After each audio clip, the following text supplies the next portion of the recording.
Bienvenue dans cette nouvelle édition de l'Africa Tonight. Au sommaire, retour au calme au Congo après des affrontements dans la nuit de dimanche à lundi à Brazzaville. Le gouvernement a indiqué que la capitale était désormais sécurisée. Visite du président kenyan Uhuru Kenyatta en France. Il a été reçu ce lundi par son homologue français François Hollande. Au menu des discussions, la coopération économique mais aussi sécuritaire. Et le programme Campus Social d'Excellence a été lancé ce lundi au Sénégal. Il prévoit la construction de nouvelles infrastructures universitaires afin de moderniser l'enseignement. Un calme relatif est revenu à Brazzaville. Les tirs ont cessé dans les quartiers sud de la capitale congolaise, notamment à Mayanga. Pour rappel, dans la nuit de dimanche à lundi, des affrontements ont opposé les forces de l'ordre à un groupe de civils en armes. Les précisions de notre envoyé spécial au Congo, Deva Panzou.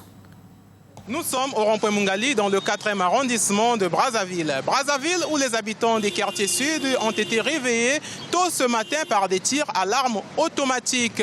Après les combats qui ont opposé forces armées congolaises, police nationale aux assaillants identifiés comme les ex-miliciens Ninja, anciennes milices de Bernard Kolela, le calme est revenu à Brazzaville. Ce qui a permis donc aux populations de quitter leur domicile dans les quartiers sud pour se rendre dans les quartiers centre et nord de Brazzaville, où le calme et la sérénité règnent. En attendant d'autres remous, la situation demeure stable à Brazzaville. Les forces armées congolaises ainsi que la police nationale assurent la sécurité dans les quartiers sud et partout dans Brazzaville. Et après ces événements, les autorités ont tenu à rassurer les populations. La capitale serait désormais sécurisée par les forces de l'ordre. Écoutez Thierry Mungala, porte-parole du gouvernement. Autour de 3 heures du matin, donc, des individus armés ont attaqué par le quartier de Mayanga, qui est un quartier sud de Brazzaville, ont attaqué un certain nombre d'édifices publics et de symboles de l'État, comme un poste de commandement militaire, des commissariats de police et enfin la mairie de l'arrondissement Makelekele. Et toutes ces cibles ont été incendiées. Donc il y a eu, à un moment de la nuit, une réaction de la force publique, donc qui a contribué d'abord à repousser les assaillants et enfin à rétablir l'ordre public. Au moment où nous parlons, il y a une totale accalmie, une totale tranquillité dans la ville de Brazzaville, quartier nord et sud compris.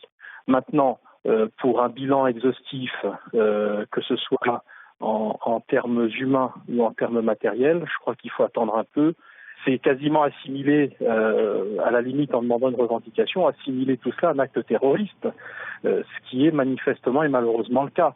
Au stade où nous en sommes, des informations en notre possession, c'est qu'il s'agit vraisemblablement, manifestement et certainement de miliciens ex-ninja Nsiloulou qui ont tenté de semer le désordre et la désolation. Dans l'actualité également, le président kenyan Uhuru Kenyatta est en France. Il a entamé ce lundi une visite officielle de 3 jours, reçue à l'Élysée par son homologue, le président français François Hollande. Il a été question de la coopération bilatérale entre les deux pays, notamment dans le domaine de la sécurité. Plusieurs accords ont été signés. Écoutez le chef de l'État kenyan Uhuru Kenyatta, il s'exprimait lors de la conférence de presse. Aujourd'hui, avec le président Hollande, nous avons pu débattre de plusieurs questions qui sont importantes pour nous deux. Tout d'abord, la sécurité.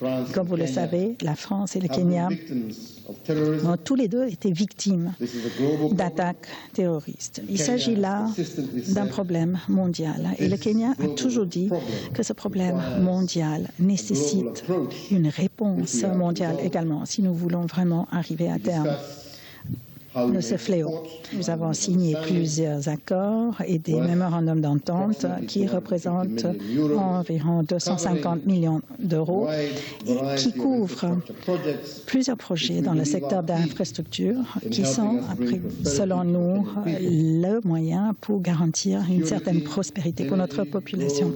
La sécurité, les routes, l'eau, l'énergie, l'inclusion financière. Voilà donc les secteurs que nous avons abordés dans nos débats. À Djibouti, plus que quelques jours avant la fin de la campagne électorale, pour certains candidats, l'heure est à un premier bilan. C'est le cas d'Hassan Idriss, soutenu par l'Alliance républicaine pour le développement. Il a déjà sillonné 5 des 6 régions du pays à la rencontre des militants. Reportage de notre envoyé spécial Mokhtar Bari. Hassan Idriss, candidat à l'élection présidentielle du 8 avril 2016. À la conquête de l'électorat djiboutien, il a sillonné 5 des 6 régions du pays pour exposer son programme de société. Un programme de société qui se veut, selon son directeur de campagne, le bien-être des Djiboutiens. Hassan Idriss aussi, notre candidat, c'est pas quelqu'un qui a commencé la campagne en ce moment, c'est quelqu'un qui a, depuis 2 ans, il a fait tous les coins de l'arrière-pays. C'est quelqu'un qui a déjà pris les attentes et les besoins sociaux, économiques des habitants reculés de la région. C'est par des meetings mais aussi des rencontres de proximité que le candidat Hassan Idriss, cet ancien diplomate, sollicite les suffrages des Djiboutiens. Je vous dirais que nous sommes très satisfaits parce que les Djiboutiens nous ont habitués à une réaction du rejet de ce système qui a trop longtemps duré. On dit en affaire, il y a un proverbe, même ta salive, à un moment, elle te dégoûte. Vous voyez, donc après 37 ans, il y a ces contraintes, je ne sais pas, politiques, ces espérances fausses. Les gens sont là à la télévision auprès de cette comment dirais-je, de ce cortège de l'UMP, mais réellement, et nous avons eu l'expérience déjà en 2013 avec l'USL. Unis, tout devient possible, tel est le slogan de campagne de Hassan Idriss. Le candidat Hassan Idriss propose aux Djiboutiens un projet de société qui se décline en 12 points. L'augmentation de l'effectif du corps médical, la lutte contre le chômage, mais des réformes dans le domaine éducatif, dit-il, pour une éducation de qualité. Et sachez que vous pouvez suivre tous les soirs sur notre antenne et en direct de Djibouti, mais aussi de N'Djamena au Tchad, nos émissions spéciales quotidiennes consacrées aux présidentielles des 2 pays.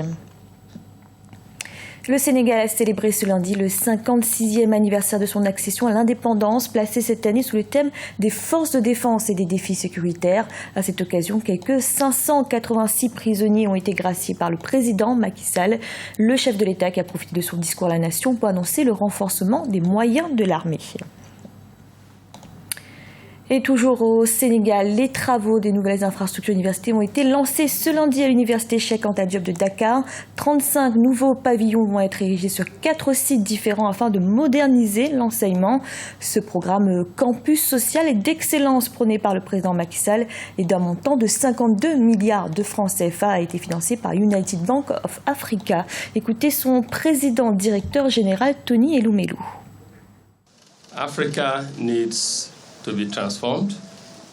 L'Afrique a besoin de se transformer et cette transformation ne peut pas s'effectuer sans un enseignement supérieur de qualité pour les jeunes. La jeunesse, c'est l'avenir de notre continent et je suis heureux de voir que le gouvernement sénégalais est conscient de cette réalité. C'est aussi pour cette raison que UBA, que je dirige, s'est joint à l'initiative du programme Campus Social d'Excellence.